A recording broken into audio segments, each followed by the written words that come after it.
আসসালামু আলাইকুম হুজুর। ওয়ালাইকুম আসসালাম। শুনলো আপনি আমার গ্রামে এসেছেন, তাই আপনাকে দেখার লেগে আমার জানটা আনচান আনচান করছিল। আমার ভাগ্যি ভালো আপনাকে দেখল।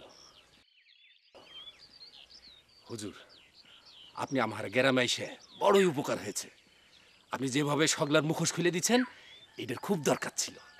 কেমন আছে? জি ভালো ভালো হুজুর। ভালো না? হুজুর, আমার বাড়িতে একটু জিয়াফত লিবেন? সাবধান, সব জানে, কয়ে দেবো কিন্তু।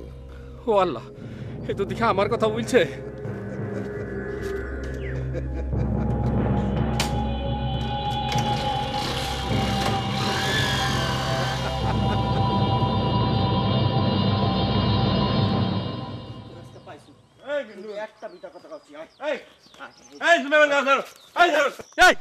তুই সব জানিস, সব কথা তোর কওয়া লাগবে। জানি তুই জানিস সত্যি করে এখন কথা কই দিনি, তুই লোকটারে কোণের থেকে ডাইকা আনিছিস। কথা আমি কিসের জন্য না আনবেন যাবো? আমি তো জীবনে কোনোদিন নেই নাই। তাহলে সে এত কথা জানলে কেমন করে? আর তুই কিসের জন্য গ্রামের মধ্যে সব প্রচার করে বেড়াচ্ছ? মিন্দুন, তুমি যে ভান জিনি যে নাম হইনে মিন্দে কথা কয়ে 2 নাম্বার ধান নিমিঙের দোকান করার ধান্দায় আইয়াও। দিন আগে আমি মুখ মানুষ আগে জানতাম, এখন তুমি আমাকে নন দিন যাও গে। ঠিক আছে, আমি আর একটু তদন্ত করে দেখতেছি। ঘটনা যদি সত্যি হয় আর তুই যদি এর সাথে জড়িত থাকিস, তাহলে কিন্তু মিন্দুন আর নামাও। মানুষ যেন না তাই না, একে ঘুষি মারিয়ে মন্দির যে তার মালা দেবো। তোমাদের মধ্যে 2 নাম্বার মনে করে যাও। বন্ধ মনে শোন, গায়েন দিয়ে কথা কয়, সেই নিয়ে কথা কয়। শমশের ভাই, আমি সব শুনেছি। আপনি আমার কাছে ভালো লোক, তাই আপনার বাড়ির ছুটে এসেছি আপনাকে সান্ত্বনা দিতে। আমি তো মনে করেছি তুমি আমার পিছনে রোগ লাগাইছো, কারণ ওই হঠাৎ বাবু তো তুমি নাম দেছ। ছি ছি ছি ছি, আমি আপনার বিরুদ্ধে এগুলো করতে যাব কেন? আপনি চেয়ারম্যান হলে কি আমার কোনো অসুবিধা আছে নাকি? তাছাড়া চেয়ারম্যান আপনি হন আর আমি হই, সেইটা তো কথা না। কথা হইল নিজেদের মান সম্মান তো রক্ষা করতে হবে নাকি? আপনি একটা কিছু করেন, বুঝতেই তো পারছেন আমি একটু অসুবিধার মধ্যে আছি। ওই ডাইরেক্ট আপনার লগে মাঠে থাকতে পারছি না, তবে আমি কিন্তু আপনার সাথে আছি। তাহলে তোমার কি মনে হয় কিডা এর পিছনে কাম করতেছি? আমার কিন্তু ওই কটা মাসুদ চ্যাংড়াক সন্দেহ হয়, বুঝছো? আগে ওই সামনেরটার ব্যবস্থা করিলেন, পিছনেরটার ব্যবস্থা দুজন মিলে বইসে যুক্তি বুদ্ধি করে করে নিব।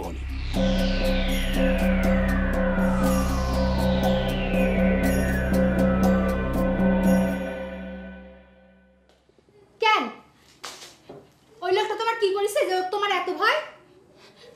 ওই লোকটা কি জানে যে আমি জানি না? দেখো লোকেটের মা এমনি মিজাজ খারাপ আছে, এর উপর তুমি আবার আমার মেজাজ খারাপ করায় না, বুঝছো? মেজাজ আমারও ভালো নেই। ঠিক করে কও আসল ঘটনাটা কি?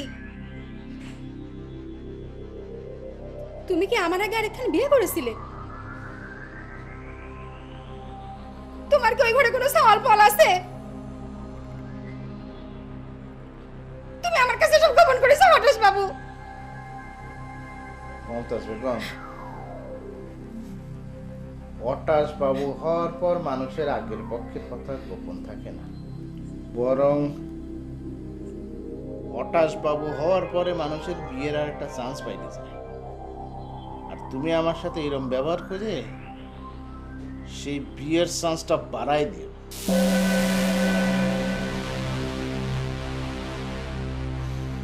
যাও, ওই ঘরের থেকে আমার গায়ে দেওয়া চাদরটা নিয়ে এসো। যাও।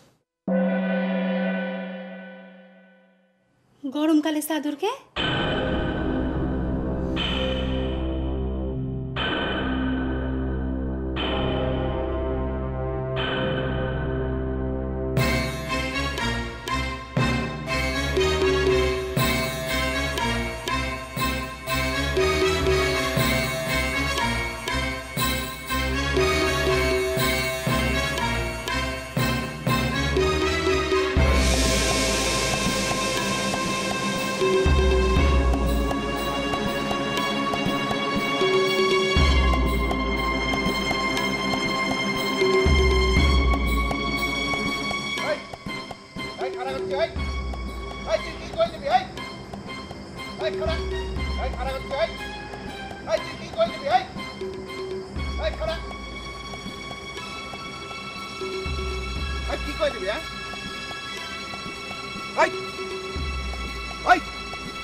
তুই কি কই দিবি আর এখন আমি তোকে যা করবো সেটা তুই কাক করবি তুই রে খারাপ শুয়োরের বাচ্চা